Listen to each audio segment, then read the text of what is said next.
Messieurs, encore une fois, bienvenue et merci de nous rejoindre pour ce magazine Femmes qui reçoit pour vous aujourd'hui une dame, comme d'habitude d'ailleurs, une dame qui a dans le cœur bas pour l'autonomisation des femmes et elle a pour ce faire mis en place une fondation, la fondation Grâce à ma mère, qui aujourd'hui fait parler d'elle évidemment, suite aux actions déjà posées sur le terrain. Je lui souhaite les bienvenus sur ce plateau. Bonjour Feza et merci de m'accueillir dans l'émission Femmes. Vous allez bien? Ça va bien, merci, je l'espère pour vous également. Ça va aussi. On ne va pas revenir sur l'historique de Grâce à ma mère, on en a déjà parlé dans cette émission. Mais aujourd'hui, on voit que c'est une fondation qui ne s'est pas comportée comme les autres. C'est-à-dire que dès la création, vous faites du bruit et puis après, vous disparaissez sur le terrain. C'est quand même une fondation qui a su se maintenir en termes d'action. Ma première question est de savoir c'est quoi le secret? Merci beaucoup pour la question. C'est vrai, on fait beaucoup d'activités. Le secret de se maintenir en activité, c'est la préparation. Comme je l'avais dit, je l'ai dit souvent, la Fondation Grâce à ma mère, c'est une initiative bien préparée. Donc, elle est née d'une volonté d'accompagner les femmes vers une autonomisation réaliste. Et dans cet élan, nous avons mis en place une stratégie ou un plan d'accompagnement des femmes, un plan continu d'accompagnement des femmes vers la voie de l'autonomisation. Donc, nous préparons nos activités et pendant un temps. Oui. Mais est-ce que ce n'est pas une question d'argent? Est-ce que vous n'avez pas un peu plus d'argent que les autres? Je ne dirais pas que c'est une question d'avoir d'argent, c'est beaucoup plus la volonté. Je dis, nous sommes une équipe des femmes dynamiques. Donc, au niveau de notre comité, chaque femme est entreprenante et elle est professionnelle quelque part. Nous n'avons pas de financement des bailleurs, mais avec l'autofinancement, principalement de la présidente que je suis, des autres membres du comité, également des personnes de bonne volonté. Nous arrivons à maintenir les activités et à tenir bon au fait. Je pense que c'est beaucoup plus une question de préparation et d'organisation, mais beaucoup plus de volonté de vouloir aider. Ah, c'est ça aussi, c'est ce qui vous a poussé à mettre en œuvre cette fondation, la volonté de vouloir aider les femmes. Mais quand on regarde sur le terrain, les besoins sont quand même énormes par rapport à ce que vous voulez réaliser. Il vous arrive parfois d'être débordé? Très souvent d'ailleurs, très souvent parce que je dirais ce que nous faisons n'est qu'une infime goutte d'eau dans l'océan parce que le besoin d'accompagnement et d'assistance des femmes surtout est énorme. Et on peut le voir, hein, à chaque fois que nous lançons une formation, on peut limiter le nombre de la formation à 30 ou 50 personnes, mais nous enregistrons des centaines de femmes qui viennent solliciter, d'autant plus que nos formations sont gratuites au fait. Et comment vous vous comportez pendant ce temps, quand vous êtes débordé? Nous avons la mission d'aider, donc on ne s'est pas rejeté. Nous enregistrons toutes les personnes qui souhaitent participer ou bénéficier de nos formations. Et par ordre d'arrivée, nous enregistrons. Donc, voilà pourquoi vous pouvez voir en une année, nous pouvons organiser 2 ou 3 sessions de formation dans la même filière. Oui. Ok, dans le même domaine. Ok. Et l'année passée, cette année, vous allez totaliser 2 ans? Pas encore, juste, je dirais 15 mois. 15 mois? 15 mois d'existence. Nous avons fêté notre 1 an au mois de septembre. Donc, dans quelques mois, ça sera 2 ans aussi. Bien sûr. Oui. Et en 15 mois d'existence, on a enregistré beaucoup d'activités. On va quand même y aller graduellement parce qu'on ne va pas toucher aussi toutes les activités que vous avez eu à organiser. Mais quelle est l'activité d'abord, selon vous-même, qui vous a le plus marqué? Au niveau de la fondation, départ notre vision qui est d'abord d'accompagner la femme vers une autonomisation réaliste. La principale activité de la fondation, c'est la formation. C'est un élément très important. Au-delà du social que nous mettons en œuvre, la formation est un élément très important parce que la connaissance, c'est ce qui va amener la femme à entrer dans la voie de l'autonomisation.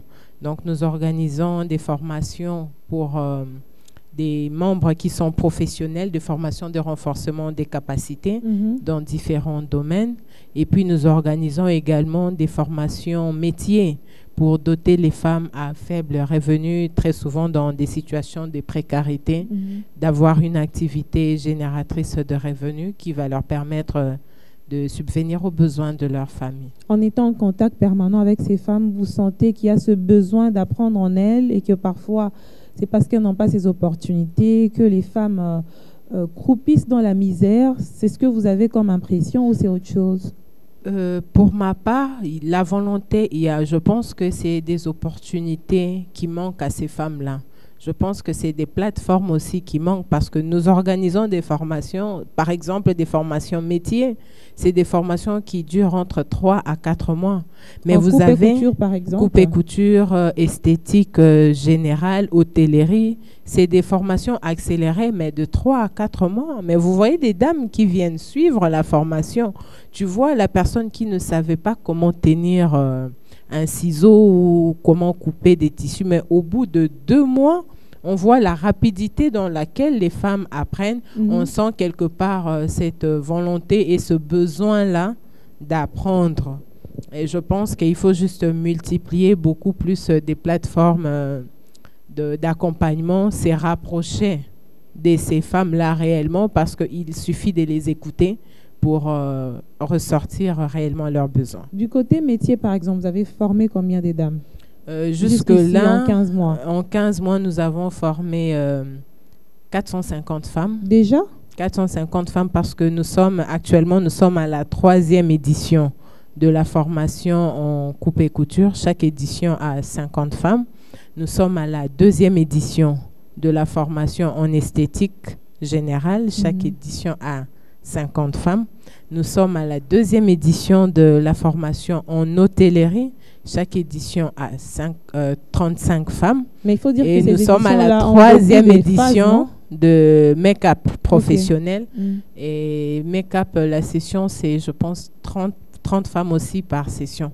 Donc, on a formé près de 450 femmes. Et puis, il y a d'autres formations courtes, la pâtisserie, par exemple, la fabrication de savon, la maroquinerie, et ainsi de suite. Et c'est quelle tranche d'âge que vous visez? Est-ce que vous avez des exigences par rapport aux femmes qui doivent s'inscrire sur vos plateformes? Selon la loi, nous prenons des femmes à l'âge adulte, c'est-à-dire quand elles sont majeures, à partir des 18 ans, parce que les conditions d'abord d'adhésion à la fondation grâce à ma mère, il faut avoir la carte d'électeur. Donc, il faut avoir la pièce d'identité. Une pièce d'identité, oui, qui est fondamentale. Ça détermine l'âge que vous êtes majeur. Sinon, il y aura l'âge des joueurs. Ah oui, il y a ça aussi. Mais nous avons fait une exception parce que nous sommes allés visiter, c'est quoi, Bumbu.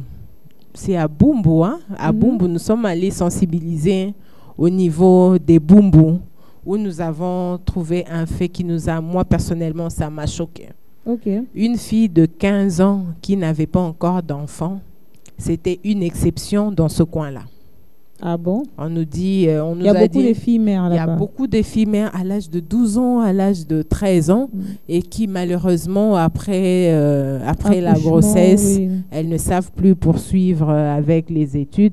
La précarité est telle que nous avons ressenti un besoin spécialement pour les filles de cette commune. Les filles de cette commune, après notre sensibilisation, nous avons pris les filles de 15 à 16 ans à qui nous formons également en métier. Et vous sensibilisez sur quoi exactement quand vous êtes sur le terrain? Sur la prise de conscience, qui est un facteur très important. La femme doit se découvrir, la femme doit être en mesure de connaître ses capacités parce que la voie de l'autonomisation commence d'abord par la reconnaissance de soi. Tant qu'on ne sait pas identifier ses propres capacités, vous faites ce que les autres vous disent. Alors que si vous identifiez en vous vos potentialités, vous pouvez prendre une décision et associer les moyens et les opportunités qui s'offrent à vous pour aller de l'avant. C'est ce que nous faisons. Nous faisons prendre conscience à la femme de ses potentialités. Mais comment vous faites? Grâce à Ma Mère aujourd'hui, c'est vrai qu'il y a les réseaux sociaux qui existent pour pouvoir lancer par exemple des messages sur des formations, sur les activités que vous organisez pour que les gens adhèrent. Est-ce qu'en amont, ce sont des membres qui sont déjà préenregistrés chez vous en tant que membres de la Fondation qui bénéficient des formations, ou ce sont des gens qui ont l'information, qui sont de l'extérieur, qui peuvent venir et bénéficier de ces formations? Comment ça se passe en fait? Vous passez par les réseaux sociaux ou par des sensibilisations directes comme ça? L'information, c'est le pouvoir. Il faut connaître pour agir. Donc, nous procédons nous avons plusieurs manières de communiquer.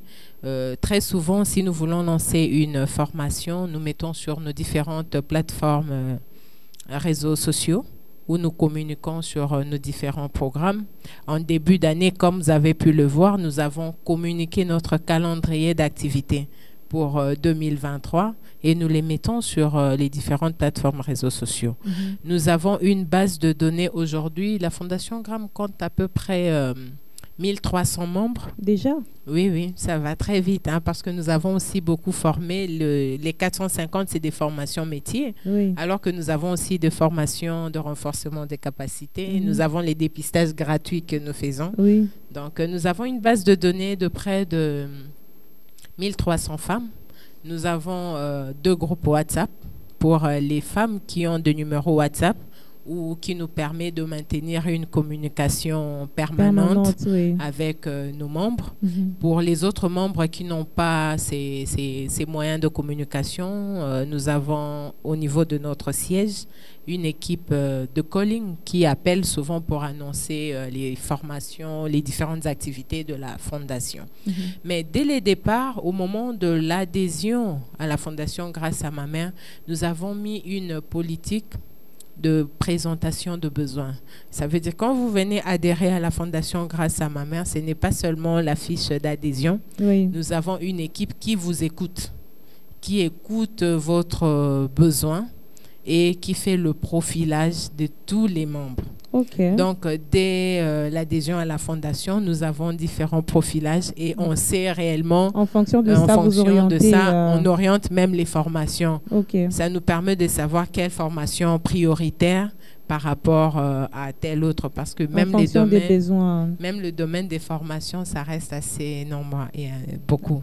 Alors, ces femmes qui bénéficient des formations, c'est vrai, c'est déjà un atout, mais une formation sans argent, sans fonds, ça devient un autre problème. Ça veut dire qu'elle va avoir des connaissances sans mettre en pratique. Est-ce que la Fondation grâce à Ma Mère va jusqu'au bout, c'est-à-dire doter, par exemple, ces femmes-là des matériels et un peu d'argent, pourquoi pas? Ça, je pense que les images vont témoigner en notre faveur.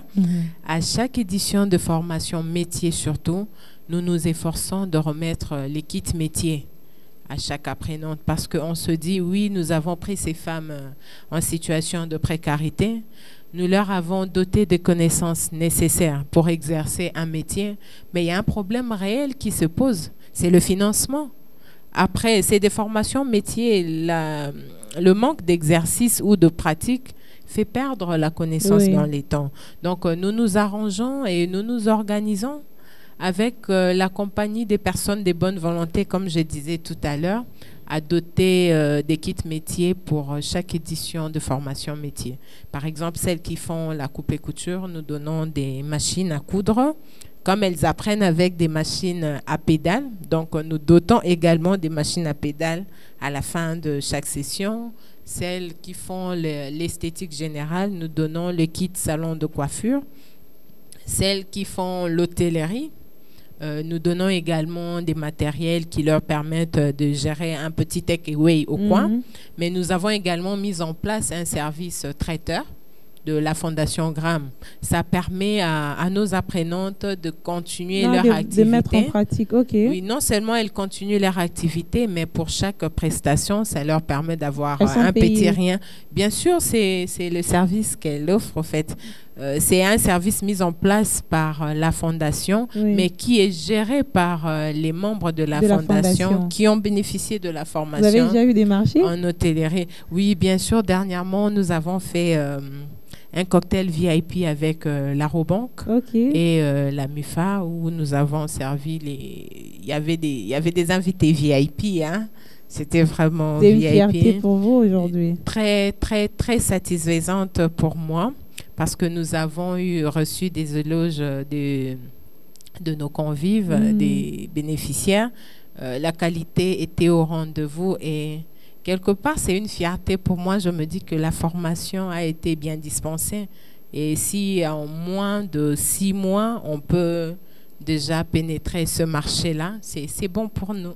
C'est bon, vous avez beaucoup d'ambition, évidemment. Jusqu'où ces ambitions peuvent aller? Vous ne pensez pas créer un centre permanent, par exemple, qui existe sur toute l'année, que de faire des sessions, vous arrêtez, après vous reprenez? Jusqu'où peuvent aller vos ambitions? Nous avons un centre de formation d'une capacité d'accueil de 200 personnes, avec 4 salles de formation. Déjà? Oui, nous avons, ça fait depuis que nous avons lancé la 2e édition, je crois que c'était au mois de juin de l'année dernière, nous avons le siège de Selemba, où c'est non seulement le siège de la fondation, mais également un centre de formation, au fait, où toutes les formations métiers se déroulent, au fait. Oui. Donc maintenant, pour éviter l'encombrement au lieu, nous programmons les formations. Par exemple, actuellement, c'est la formation en coupe et couture et en esthétique. Juste après les 2 formations, nous allons cheminer avec l'hôtellerie et le make-up général. C'est un peu comme ça. Mais la formation reste, c'est vrai, par filière, mais la formation reste de manière permanente. OK. Mais vous ne pensez pas aussi étendre ça dans d'autres communes, étant donné que les besoins sont en train le volume des besoins augmente tous les jours? C'est notre plus grand souhait. C'est vraiment notre plus grand souhait, parce qu'au siège au centre de formation de Selemba, nous avons des femmes qui viennent de Maluku. Ah bon? Nous avons les femmes qui viennent de Kimbanseke. Nous avons les femmes qui viennent de le coin Sangamamba. Nous avons les femmes qui viennent de Mimosa. Nous avons les femmes qui viennent de Kitambo. Donc, les femmes viennent un peu de partout. Comme nous communiquons suffisamment sur nos activités, on a des femmes qui viennent de partout. Le besoin, c'est de l'étendre, d'avoir au moins un centre de formation dans chaque district. Mais c'est un projet qui nécessite des financements. La volonté y est, mais le moyen n'est pas encore disponible pour l'instant. Mais ça reste notre souhait. Je pense que si Dieu ouvre les portes rapidement, on va les lancer le plus tôt possible. Mais est-ce que vous n'avez pas un appui extérieur, par exemple? C'est un projet qui vient aussi en aide à plusieurs femmes, et vous avez déjà prouvé ce que vous savez faire sur le terrain. Des partenariats avec l'État, des partenariats avec d'autres ONG qui ont un peu plus des moyens. C'est en vue, ça existe déjà. Nous restons ouvertes à toute opportunité qui vise à accompagner le développement de la femme. Mais sincèrement parlant, pour l'instant, nous n'avons aucun bailleur. Je disais, nous fonctionnons avec le financement propre, et nous n'avons pas un bailleur qui accompagne la fondation. Donc, je profite pour lancer un appel à toutes les personnes de bonne volonté, à tous les bailleurs. Vous avez vu, ce que nous faisons, c'est du concret, c'est réel au fait. Il y a des témoignages, il y a des éléments, il y a une base de données qui peut être vérifiée. Donc, à tous les bailleurs qui pensent accompagner cette initiative, venez, nous sommes ouverts et nous pouvons échanger là-dessus. Et en parlant de la formation, est-ce que, après avoir doté ces femmes des kits métiers, elles s'installent, est-ce que vous avez le temps d'aller voir si ça marche ou non? Bien sûr, comme je disais tout à l'heure, la Fondation Grâce à ma mère reste quand même une organisation assez structurée. Nous avons des commissions au sein de la Fondation Grâce à ma mère. Il y a notamment la commission de sensibilisation et suivi. Chaque commission siège et organise les différentes actions. Oui. Donc, la commission de sensibilisation qui est gérée par Madame Fifi Solange Lokoussa, que je salue d'ailleurs, ils organisent des activités, je pense, une fois tous les mois. Ils font la rente pour les bénéficiaires des kits, parce que là aussi on rencontre d'autres problèmes. Il y a d'autres femmes à qui vous donnez des kits métiers, mais quand la première difficulté arrive, elle va aller vendre le kit métier. Elle oublie même que c'est la source même qui va créer de la richesse dans son milieu. Donc, pour pallier à ça, l'équipe des sensibilisations rend des visites de manière ponctuelle. Oui. Hein, ça dépend de leur planning d'activité, soit pour visiter, pour se rassurer du maintien de l'activité, et aussi pour conscientiser, il y a d'autres aussi, hein, pour conscientiser les femmes, celles qui ont baissé les bras, celles qui ont abandonné, soit peut-être pour suivre l'évolution dans leur environnement. Et celles qui ont fait faillite, par exemple, ou qui n'ont plus, c'est vrai, avoir une machine, c'est bon, mais il faut des accessoires. Il y a certaines qui bouffent même leur argent au point où elles ne savent plus se relever. Ça arrive, ça, on ne peut pas dire que c'est top. Ça arrive d'ailleurs très souvent, mais nous encadrons de manière régulière. C'est-à-dire, nous faisons de formations sur l'entrepreneuriat et l'éducation financière. À la première difficulté, nous encourageons les femmes à ne pas baisser les bras. Et nous nous demandons toujours à nos membres, surtout celles qui ont bénéficié de kits métiers, hein, aux moindres difficultés, de revenir vers nous. Parce que nous faisons, en ce moment-là, nous faisons aussi le coaching personnel pour leur permettre de maintenir leur activité et de le rendre pérenne. Donc, nous sommes assez quand même proches de nos membres.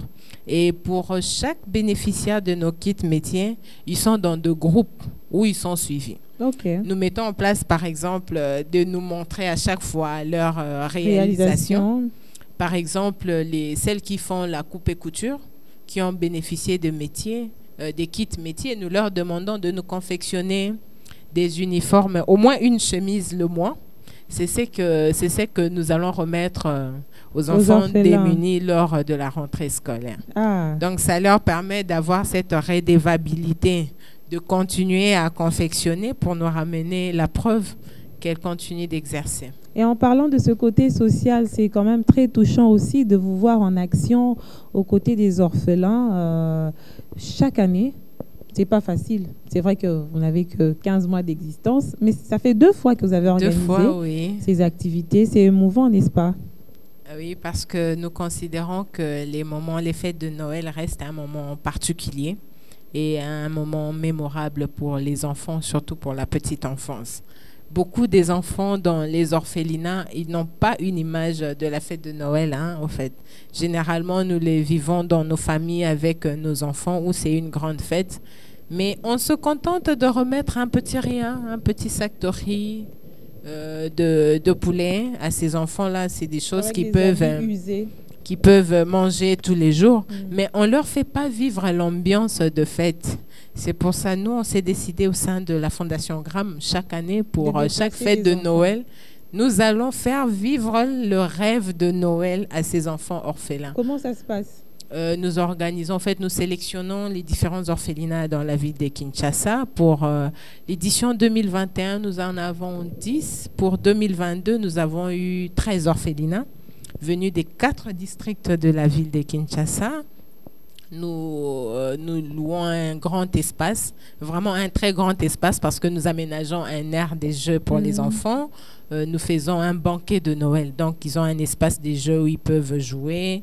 Ils ont le repas de Noël, un repas des cœurs.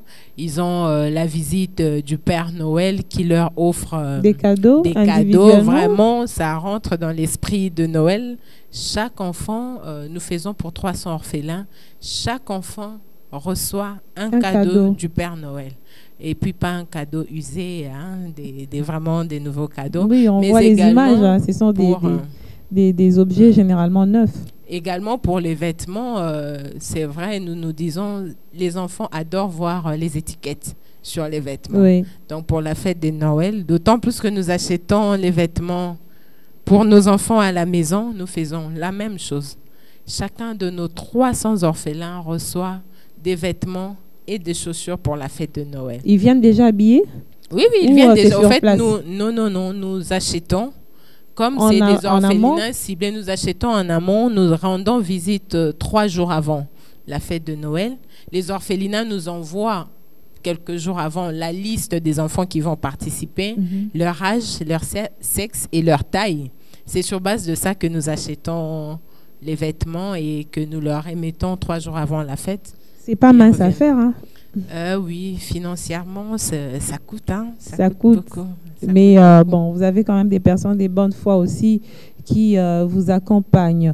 Le mois de mars est là et c'est vrai que moi personnellement, je n'ai jamais été d'accord avec cette sensibilisation accrue seulement pendant les mois de mars par rapport aux femmes. Mais que dire, c'est une opportunité que l'on offre justement aux femmes pour pouvoir se sensibiliser mutuellement par rapport à leurs responsabilités, leurs devoirs, leur engagement, et aussi aux hommes. C'est très important. Quel est votre point de vue pendant ce temps? Qu'est-ce que vous direz aux femmes qui nous suivent pendant cette période-ci? La sensibilisation reste continue parce que nous n'avons pas encore atteint l'objectif. Notre objectif, c'est la parité. La parité, pour moi, je dis, c'est l'égalité des chances, l'égalité des droits et l'égalité des opportunités. Mais pour atteindre cet objectif, nous, les femmes, nous devons nous préparer. On doit revoir notre mindset. On doit revoir notre façon de réfléchir pour y arriver. D'où il est encore important et impératif de conscientiser les femmes sur le rôle que nous avons à jouer dans la société.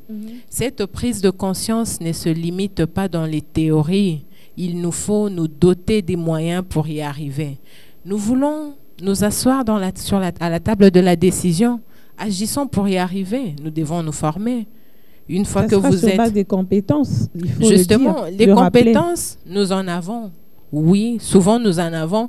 Mais quelque part aussi, il y a la peur du risque, qui est un élément très permanent chez les femmes. On a peur d'oser, on a peur de braver. Quelque part, nous sommes liés à cette dépendance. Donc, il est important de conscientiser la femme sur le rôle qu'elle a à jouer dans la société.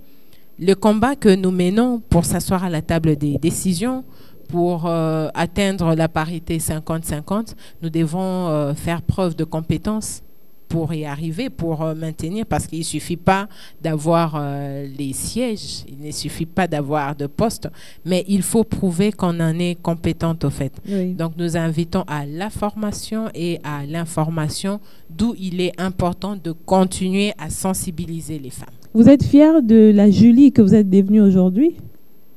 Cette question, il faut le poser à ma mère. Hein?